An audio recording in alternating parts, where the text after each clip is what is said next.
英国现在把永居门槛调到了10年，还要看你交不交税。搞不好你在那儿奋斗10年，最后还是个2等公民。这叫什么？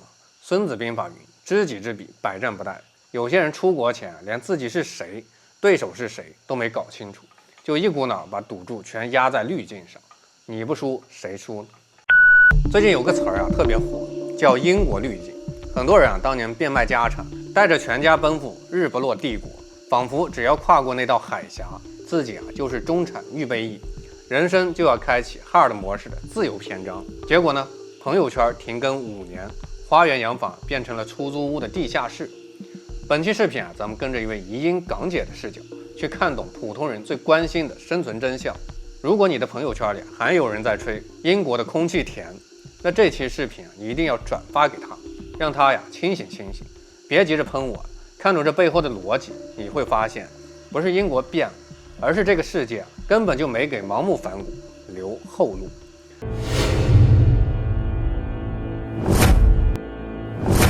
咱们老祖宗讲物尽其用，人尽其才，但你在英国看到这文明古国的基建，怕是停留在维多利亚时代没动过。总结出来就3个关键词：没信号、蒸笼感、断电荒。咱们在国内那是走到哪充电宝、WiFi、5G 信号就像空气一样如影随形。你要是出门没带充电宝，那是你自己没常识。即便如此那商场大街上遍地都是随借随还的充电宝。但在伦敦地铁里全线断联，酒店里2000多块钱一晚， WiFi 还得按小时买，用着那慢如蜗牛的网速，我有种穿越回10年前的窒息感。最逗的是这空调，英国人夏天追求的是原始自然风，走哪热浪扑面而来，热得你怀疑人生。就这他们还在那儿端着酒杯喝得起劲儿。咱们说说那些移民港人，曾几何时他们在香港那叫一个风光，有的爸爸在政府部门做决策，有的妈妈是名校精英。可到了英国呢，这就像是把一条深海鱼扔进了浅水湾，医生沦为医护助理，名校教师只能做补习课，100万年薪的 IT 人员现在在社区帮人通水管修电路。这不仅是职业的错位这是身份的彻底坍塌。他们以前嫌弃内地，现在呢，他们成了英国社会的边缘人士。以前在香港排挤大陆人，现在他们在伦敦被当地人贴上了标签。这就是典型的叶公好龙。当那个所谓的西方天堂真正摆在面前，不仅不香，反而成了枷锁。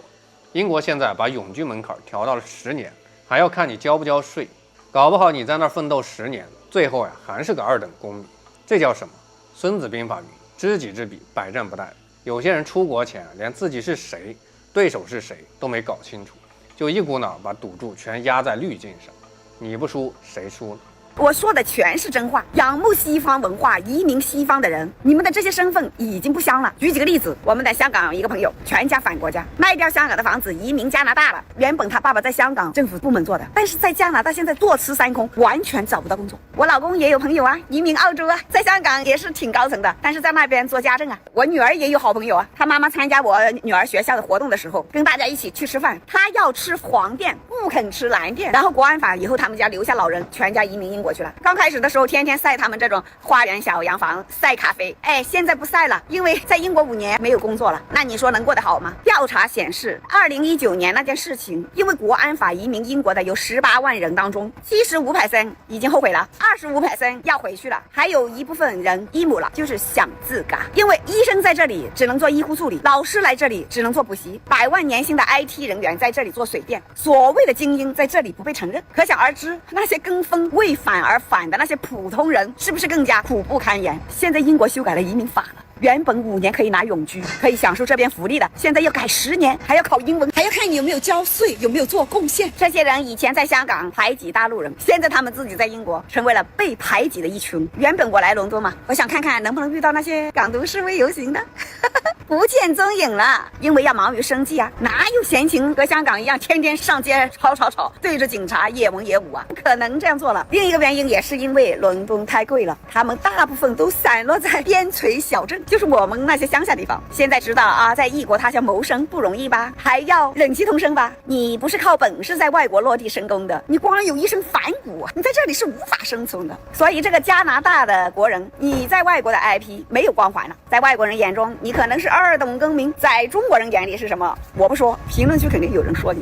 当然也有很多身在外国心系祖国的华人华侨朋友们，他们在外面维护了中国的形象，讲好了中国的故事，他们有强大的国家做依靠，在外面发亮发光。这些人永远是我们的家人。你仰慕的英国已经被中国超越，这是现实，你无法接受吗？我来英国第7天，我说的全是实话。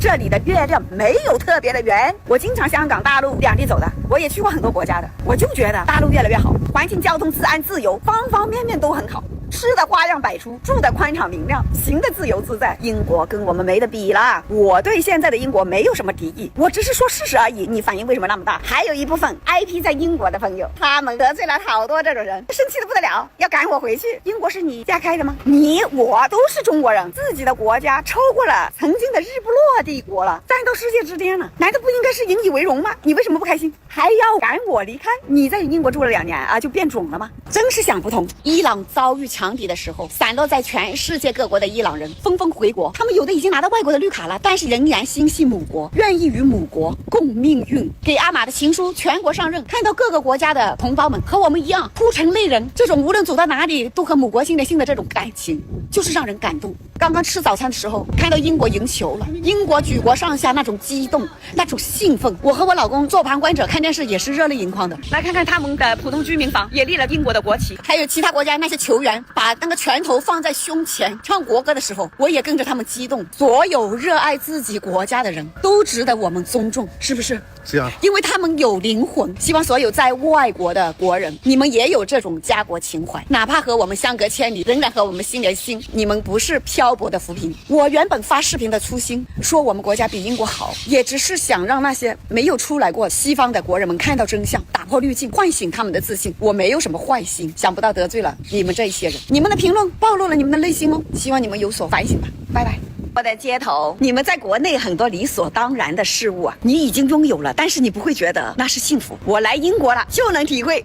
第一，没有信号，他们这里到处都没信号的。2300一晚的酒店，只能给你免费用30分钟的 WiFi， 我们花15英镑加钱，然后给我随便用 WiFi， 结果在房间里没有信号，我得出来这种大街上发信息。我女儿在楼上另一个房间也是没有信号。我们刚才在负1楼吃早餐也没有信号，在地铁里也没有信号。第二，没空调，地铁巴士还有很多餐厅都没有空调。这里的人他们不觉得怎样，但是我很不习惯。我跟我儿子进去一个富人区，就是类似于香港的 K11的那个商业区，我们去一个餐厅想喝个酒吃个小吃嘛，哇，进去那个里面像蒸笼一样的那个热浪扑面而来，然后我们就是在那个屋檐下晒太阳喝酒吃东西，然后他们那些英国人还觉得很开心哦，很幸福，说好好吃啊怎么，其实吃的也都是很差的那些东西，因为你们反正吃不下。第三就是没有充电宝可以随便借这回事啊。我跟我老公我有几天出去外面去逛景点嘛，然后手机没电了，就只能回酒店，不能再下一个行程了。就是在外面对于我来说这是很不方便的，但是你们在国内这些都是理所当然的，是没有这些不方便发生的，对不对？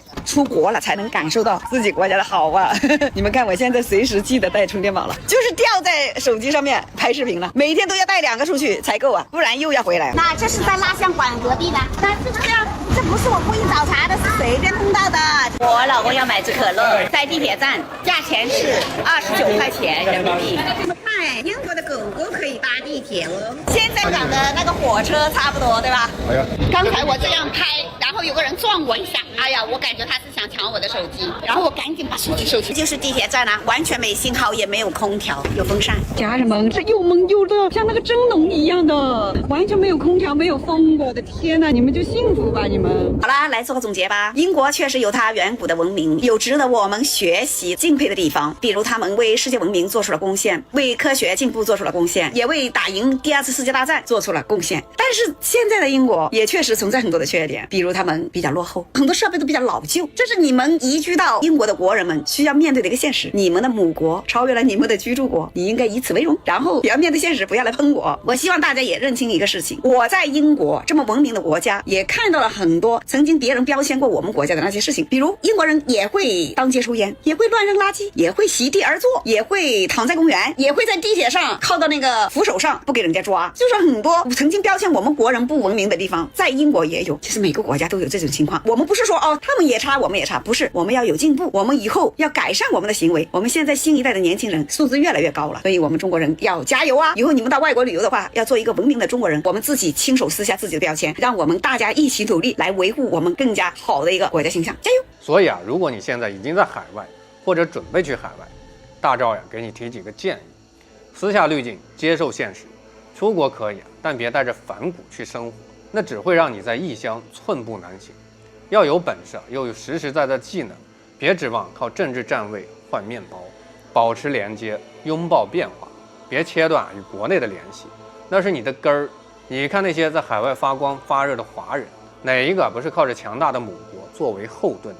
认清大势，现在是百年未有之大变局，你要看清楚谁在上升，谁在衰落，别拿自己的下半辈子去给一个老迈的帝国做陪葬。家人们，这世界上没有完美的天堂，月亮不会因为你在哪里就特别圆，但我坚信当你的国家足够强大的时候，你走到哪儿都有人高看你。我是不爱放大招，点赞关注，下期再见。